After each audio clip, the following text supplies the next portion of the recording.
Dünya okeanı və onun hissələri deyəndə ümumiyyətlə nə başa düşür? Dünya okeanı və onun hissələri deyəndə okeanlar, dənizlər, körfəzlər, boğazlar, adalar və yarımadalar başa düşülür. Bizim əsas okeanlarımızdan, yəni əslində yeni dərslikdə 5-dir, amma dimdə sizə 4 okeanla suallar tərtib olunub. Ona görə 4 okean kimi öyrənsiniz, kifayət edir. Ən böyük okeanımız olacaq Sakit okean, Atlantik okean, Hind okean, Şimal Buzlu okean. 4 okeanımız var və sonuncu qəbul olunmuş Cənub okeanı da deyə bilərik ki, 5 okean olacaq. Yəni 4 də deyə bilərik, 5 də. Amma testlərdə yenə də deyirəm, hal-hazırda Cənub okeanı haqqında suallar müşahidə olunmur.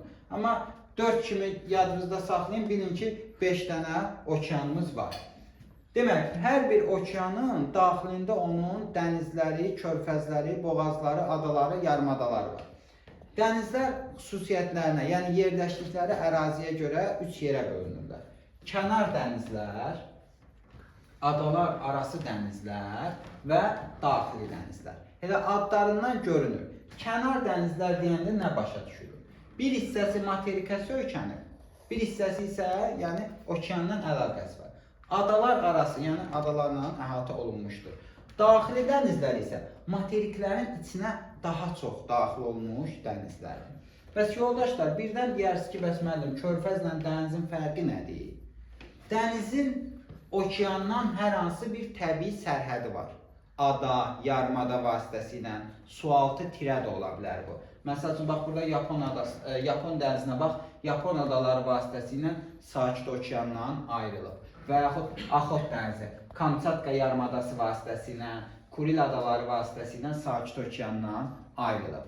Və yaxud Aralıq dənizi, Cəbəlütariq boğazı vasitəsilə Atlantik okeandan ayrılıb. Yəni, dənizin hər hansı bir okeandan təbii sərhədi var. Və bunun suyunun fiziki kimyəvi xüsusiyyətləri də, yəni duzluluğudur, temperaturudur, okeandan fərqlənir. Canlılar aləmində okeandan fərqlənir.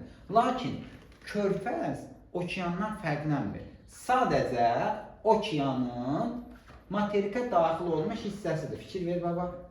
Heç bir təbii sərhədi yoxdur. Və yaxud dənizin materikə, quruya daxil olmuş hissəsinə körfəz deyilir.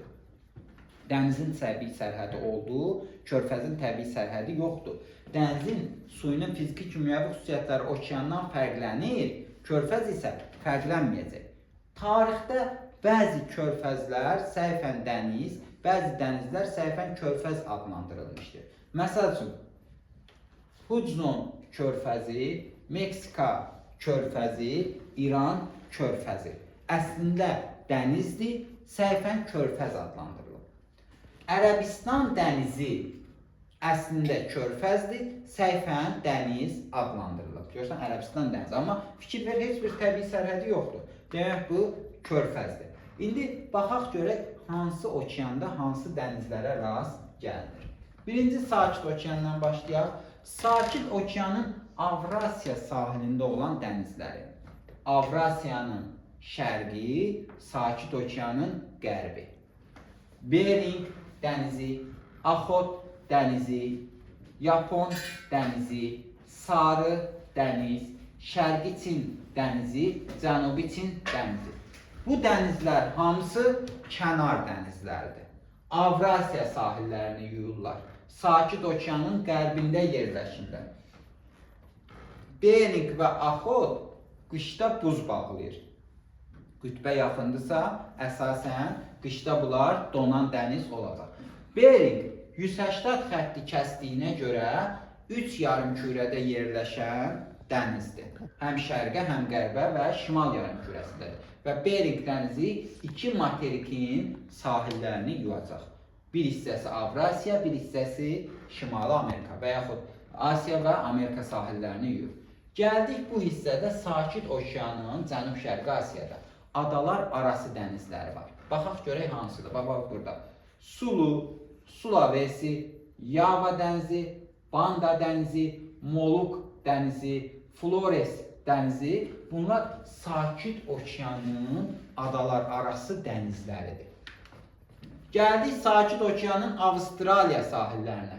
Mərcan, Tasman. Fiji isə adalar arasıdır.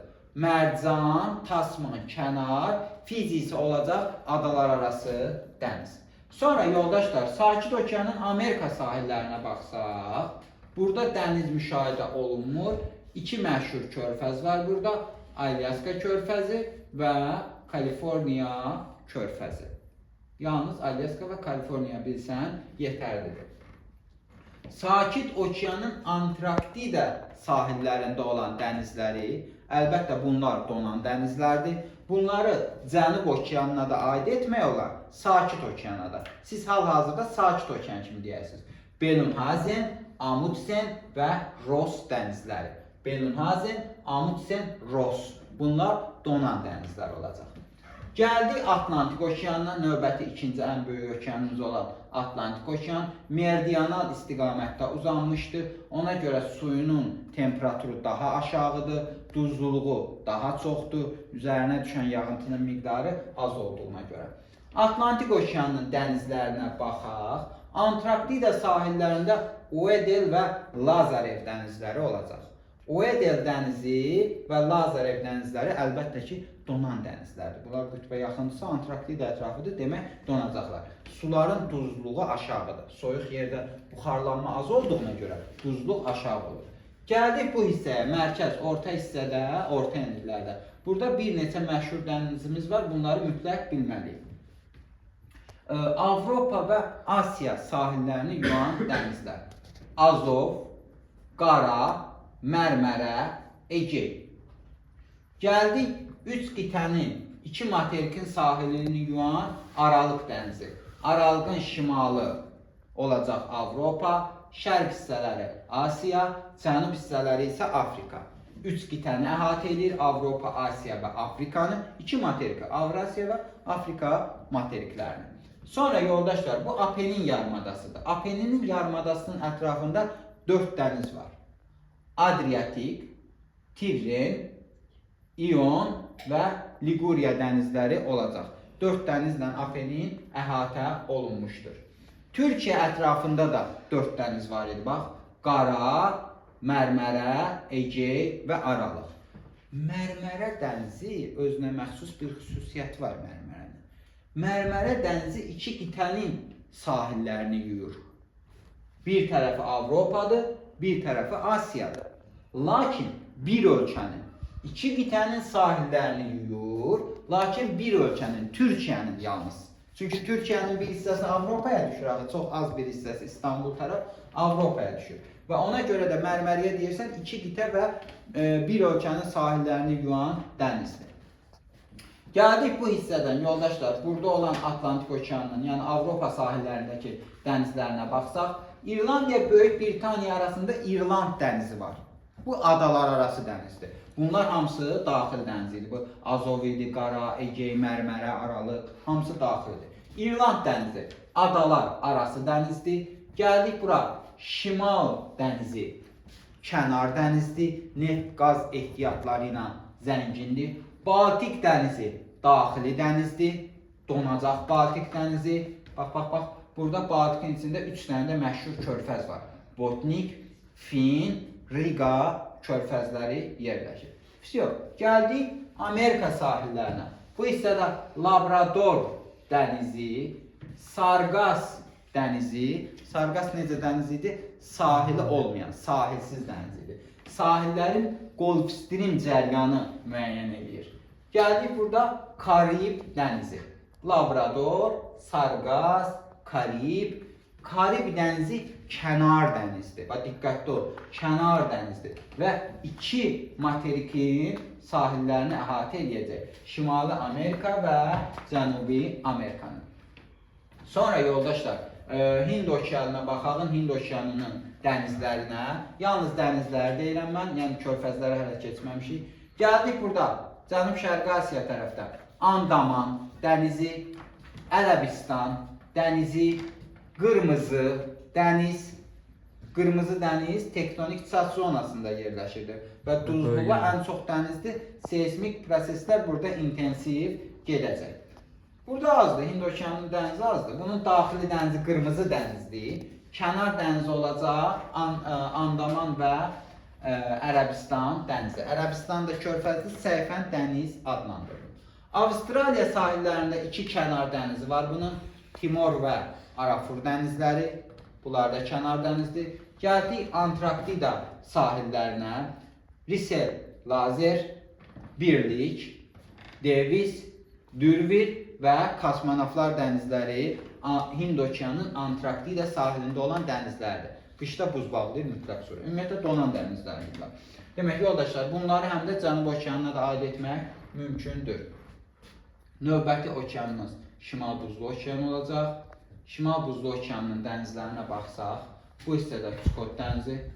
Çukot dənizi iki materikin sahillərini yuyacaq. Kənar dənizdir. Çukot, Beaufort da kənar dənizdir. Baffin dənizi, artıq Baffin adaları adası var da, adanın adı Baffin adalarıdır. Yəni bu da adadır. Baffin dənizi də adalar arası dəniz olacaq. Gəldik bura. Norveç dənizi, Grenlandiya dənizi, Barents dənizi, Kara, Laptevlər, Şərqi Sibir, Çukot elə həminki Çukotdur. Orada da veriblər, burada da. Bu kimi dənizlər aid olacaq Şimal Buzlu okeanına. Şimal Buzlu okeanında Norveç və Barents dənizləri donmur. Digər hamısı donacaq. Niyə Norveç və Barents donmur? İsti cəryanın təsiri var. Şimali Atlantika isti cəryanının bu ərazidə təsiri olacaq. Yoldaşlar, sahəsinə görə ən böyük dəniz Filippin dənizidir. Duzluğu ən çox dəniz olan Qırmızı dənizdir. Duzluğu ən aşağı olan Uedel dənizidir. Ən təlatümlü, ən çox dalğaların baş verdiyi dəniz Barents dənizi olacaq. Bitki heyvanat aləminin, yəni mikroorqanizmlərin, bioehtiyatların daha zəngin olduğu dənizlər mülayim enliklərin, dənizlərin adeta götürürük. Buna Bering, Axot, Yapon, Şimal dənizlərini aid etmək mümkündür ki, burada bioehtiyatlar daha, yəni bitki və heyvanat aləmi daha zəngindir. Körfəzlərə baxaq. Burada Bering dənizinin içində Anadır körfəzi. Axot dənizinin içində Şelixov körfəzi. Gəldi aşağıya doğru. Bakbo, digər adı Tonkindir. Cənub-Şərqi Asiyada Siam körfəzi. Siam əksizlədirlər. Siam körfəzi. Burada yerləşəcək. Bunlar hamısı Sakit okeana aiddir. Bayaq Alyaska və Kaliforniyanı dedim. Keçdik Atlantik okeanında olan məşhur körfəzlərə. Gvineya körfəzi 4 yarımkürədə yerləşir. Bax, burada Afrikanın şimal hissəsində, Aralıq dənizinin cənubunda Sidra körfəzi. Siam buradadır, Sakit okeanda. Sidra isə buradadır, Atlantik okeanda. Sidra körfəzi Fransa və İspaniya arasında Biskay körfəzi, Baltik dənizinin içində Botnik, Fin, Riga körfəzləri, Amerika sahillərində, Kanada sahillərində Fundy və Maine körfəzləri. Fundy Maine körfəzi ən çox qabarma çəkilmənin baş verdiyi ərazidir. Müqəddəs Lavrenti körfəzi, Meksika körfəzi, neft qaz ehtiyatları ilə zəngin olacaq. Gəldin aşağı hissədə də La Plata körfəzi yerləşəcək. Subtropik bərabər rütubətlisində. Sonra yoldaşlar Hind okeanına baxsaq, körfəzlərinə Belqal körfəzi. Dünyanın ən böyük körfəzidir. İran körfəzi, Oman körfəzi, Qırmızı dəniz, Ədən körfəzi. İran, Oman, Qırmızı, Ədən. İranla Omanın arasında da Hörmüz boğazı yerləşir. Hörmüz boğazında hal-hazırda axşam dedi ki, İran bağlayıbdır. Demək, İran, Oman, Qırmızı, Ədən. Bu ərazidə yerləşirlər. Sonra yoldaşlar, Atlantik okeanının körfəzini dedik, Hindi dedik, Sakiti dedik. Şimal Buzlu okeanında bunun əsas önəmli körfəzi burada Hudson körfəzi var. Hudson körfəzi, ən önəmli körfəzi budur bunun. Hudson körfəzi olacaq. Bu da Şimal Buzlu okeanına aiddir. Demək, dənizləri dedik, körfəzləri dedik. Heç nə, bunları öyrənirsiniz.